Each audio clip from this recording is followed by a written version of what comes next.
Welcome back. All right, so Florida Panthers. I want to compare last season's start with this season's start. The Florida Panthers last year, through 12 games, were the best team in the league at 10-1-1. Carolina was right there with them, but it was an amazing start. Now, of course, you went through Quenneville stepping down, Burnett goes in. There's a little bit of a hiccup after Burnett went in, but then they got things going again. And so for Florida, really a remarkable start. So we'll look at last season first. So they started off, they win their first 8 in a row, right? So they beat Pittsburgh at home. That was a 5-4 overtime victory. And they'd been down 4-2 in the third and came back and won it. It was Verhaeghe with an overtime winner. They beat the Islanders 5-1. That was a home game as well. They went to Tampa. They won 4-1. Bennett had a hat trick in the win over the Islanders. It had been tied in the third with Tampa, and then they scored 3. Florida was very good in the third period last season. And against Colorado, they win 4-1. That was at home to get to 4-0 or get to 4-0. They were tied 1-1 after the first. They get to 5-0 with a win 4-2 at Philadelphia. Huberdeau had 2 goals and an assist in that game. They went to 6-0 with a win 5-3 at home against Arizona. That was tied 1-1 after the first. They won 4-1 at home against Boston to go to 7-0. They trailed 1-0 after the first. They were 8-0 after the overtime win over Detroit, 3-2. They led 2-0 after the first. Barkov would get the overtime winner. So they did blow the lead there, but they won the game. Their first loss was a shootout loss, 3-2, at Boston. They did lead 2-1 in the third in that one, and then lost it in a shootout. Then they bounced back with an overtime win, 5-4 at home against Washington to go to 9-0-1. They led 4-1 in the second period, blew that lead, and then won it in overtime. Luostarinen with the overtime winner. They went to 10-0-1 with a 5-2 win at home against Carolina. They led 4-0 after the first.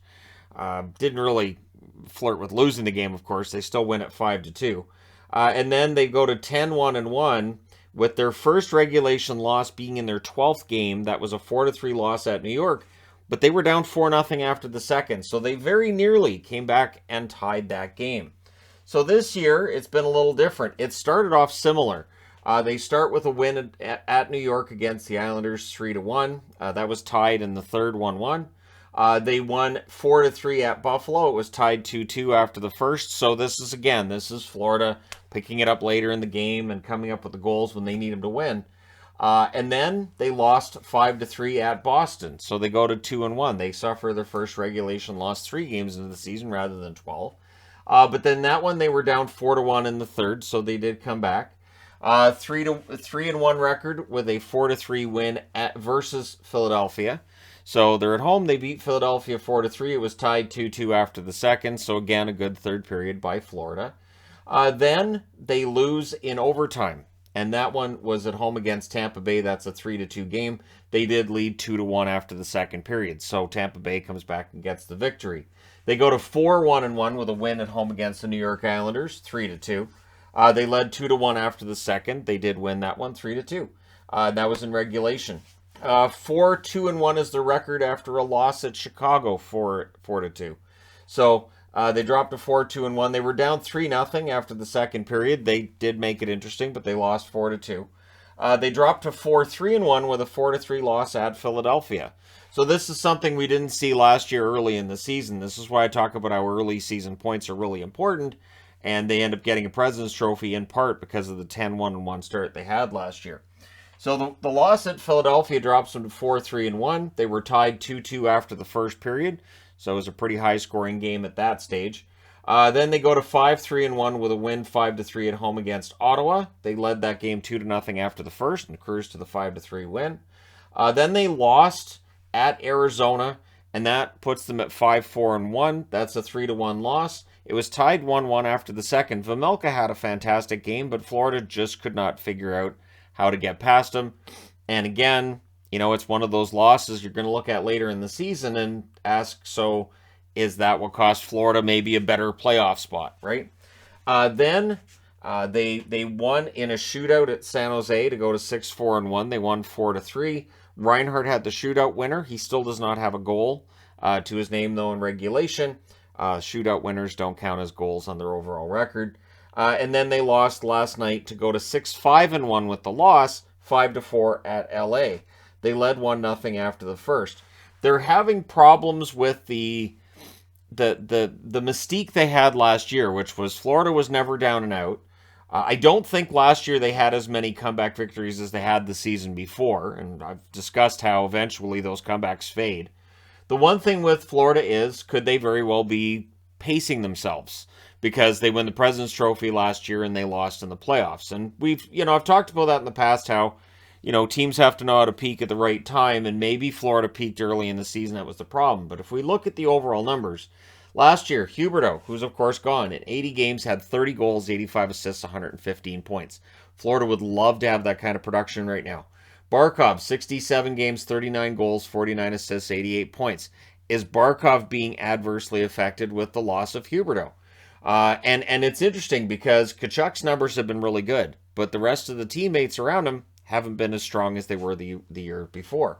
Reinhart, what a drop off the map for him. 78 games last year, 33 goals, 49 assists, 82 points. It looked like he had arrived. This year, it's all been unraveled. Duclair, who hasn't played yet this season, 74 games, 31 goals, 27 assists, 58 points. And he was in the doghouse at times. He was a healthy scratch here and there, but still 31 goals. They missed that. Ekblad, 61 games played last year, so he missed 21 games with injury, but 15 goals, 42 assists, 57 points. This team misses Ekblad. Verhaeghe, 78 games, 24 goals, 31 assists, 55 points. He's producing very well this season, too. He might be the only Florida Panther who's playing better right now than he did last season. Sam Bennett has kind of fallen off again, and I will talk about all that. But 71 games last year, 28 goals, 21 assists, 49 points. Mason Marchment, who's fitting in very well in Dallas, got off to a fast start. We knew he wasn't going to stay that hot. But in 54 games last year for Florida, 18 goals, 29 assists, 47 points. Anton Lundell, 65 games, 18 goals, 26 assists, 44 points. He hasn't had the same kind of season this year that he had last year. Giroux was a fantastic addition at the deadline. In 18 games with Florida, he had 3 goals, 20 assists, 23 points. He, of course, then signs in Ottawa. Mackenzie Weegar, who's gone to Calgary last year at 80 games played, 8 goals, 36 assists, 44 points. Has depth on the blue line, and they miss him. Bobrovsky last year had a record of 39, 7, and 3, a 913 save percentage, and the advanced stats said he had a very good season. He saved goals that other goaltenders wouldn't have.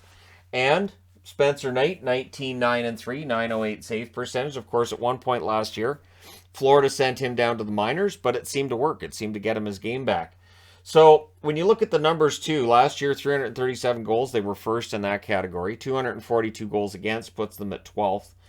Their power play 24.4%, which is 5th overall last season, and their penalty kill 79.5%, 16th.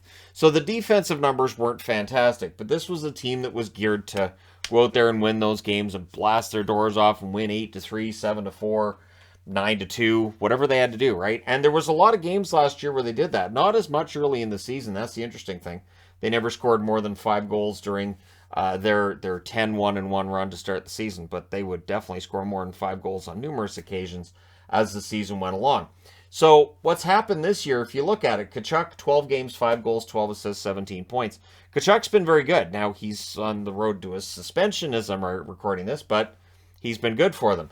Verhaeghe in 12 games, 7 goals, 4 assists, 11 points. Again, very solid run for Verhaeghe. He's on pace to eclipse last year's numbers. The feel-good moments stop there. Barkov hasn't missed a game yet, 12 games, but only 2 goals to go with 8 assists for 10 points. And that's not what you're looking for from Barkov. They want more than a point per game from him. Montour is up here on the board. 10 games, 3 goals, 5 assists, 8 points. I'm not going to say anything bad about Montour, but if he's your number 4 scorer, that's not what Florida had planned. Colin White has been a good redemption story. In 11 games, 3 goals, 5 assists, 8 points. And it continues this record Florida has of being able to pick up players that they know are going to fit in or going to contribute. It's the same thing Vegas has going on in the West, or at least Vegas has had throughout its short existence of now in its 6th season. And it's remarkable to watch as teams like, and Carolina does this too, where they'll pick up players and you scratch your head and go, how is this going to work? How are they going to fit in? And then they just do. But Florida's not having as much success with that this year as normal. Louis Arenen, 12 games, 4 goals, 3 assists, 7 points. Forsling, 12 games, 2 goals, 5 assists, 7 points for Forsling, who's playing a ton. Lundell, 12 games, 1 goal, 5 assists, 6 points. It's a drop-off from last season. So, sophomore jinx, whatever we want to call it, Definitely a drop-off for Lindell. And Bennett has kind of become Calgary Bennett and not playoff Calgary Bennett. In 12 games, 1 goal, 4 assists, 5 points. And not nearly as prominent as last year. I mentioned he had a hat trick in the second game last year. He had found that that quality that made him so good in the playoffs in Calgary. He had found that for the regular season for Florida, and that's kind of not there right now. Then you look at Reinhart with 3 assists in 12 games. Ekblad's only played 3 games. He did have a goal in that 3 games he did play. Eric Stahl, 5 games played so far, no points, which is fine, but he's also a -3. Mark Stahl, 12 games, no points, which again is fine. The Stahls are not there for points, but Mark Stahl's a -4. Minuses were almost an unheard of thing at 12 games, through 12 games for the Florida Panthers, and really throughout most of their season. Guys had excellent plus and minus because they were very good at getting goals, and while they allowed their share as well, they were around average goals against wise. That was in part because they did allow a lot of really good scoring chances, which is why Bobrovsky, despite a .913 save percentage, was seen to have had a very good season. And Knight, 4-3-1 record, .899 save percentage, I think has been good.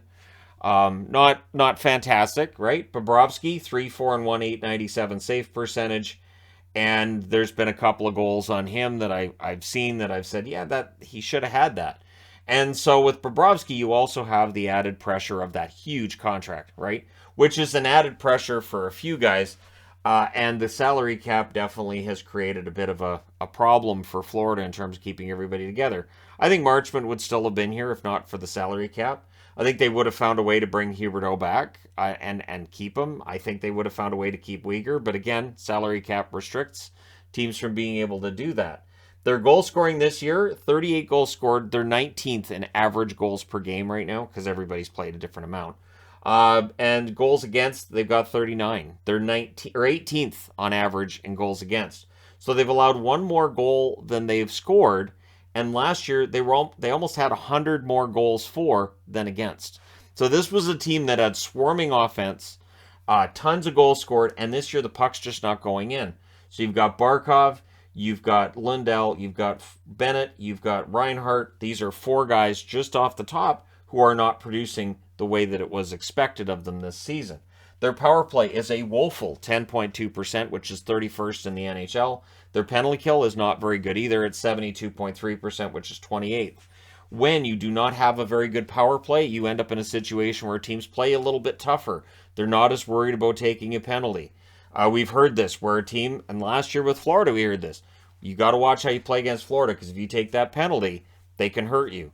It means that you get less room out there because guys aren't worried about taking a hooking or a holding penalty as much because they know that the power play has been struggling and they're not as concerned as they would be against a team where the power play is just clicking right, left, and center. So it does make a difference in how teams play against you. I look at the Oilers as an example of a team that has a very good power play, and it kind of changes the way teams play against them because they're scared of taking a penalty, and it does lead to, I think, more opportunities for Edmonton, which leads to more goals. And so it's kind of a snowball effect, right? Florida's not scoring, their power play's not very good. Teams are going to be able to play them a little bit tougher than they otherwise would. So the question I have is, can Florida pull themselves out of this? And the one thing that's not on the board and is warranted here for discussion is they added Paul Maurice as the coach. They did not keep Andrew Burnett. Burnett's moved on to a team that's having some pretty good success with him as an assistant coach.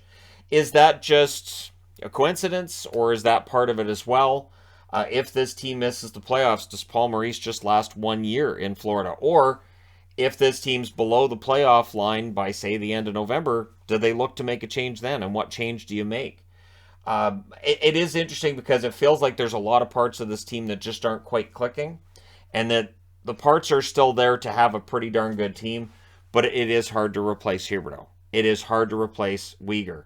It is hard to deal with the loss of Ekblad when you're already dealing with a little bit less depth on the blue line, and when the goaltender's performance isn't quite where it was last season. And again, it's just the isn't quite. It's not this. The interesting thing for me with Florida is it's not that they're bad. It's just they're not quite where they were last season, and everything it feels like, whether it's the offense, the defense, the special teams, or the goaltending, everything's just dropped back enough that now they're 6-5-1 instead of 10-1-1. And so the question becomes, can they turn it on? Can they have a 10-1-1 push at some point during the season to put themselves, into a very comfortable position to make the playoffs? Or are they going to be middling? Or are they going to be a team that ends up with maybe 90 points and maybe struggling to make the playoffs?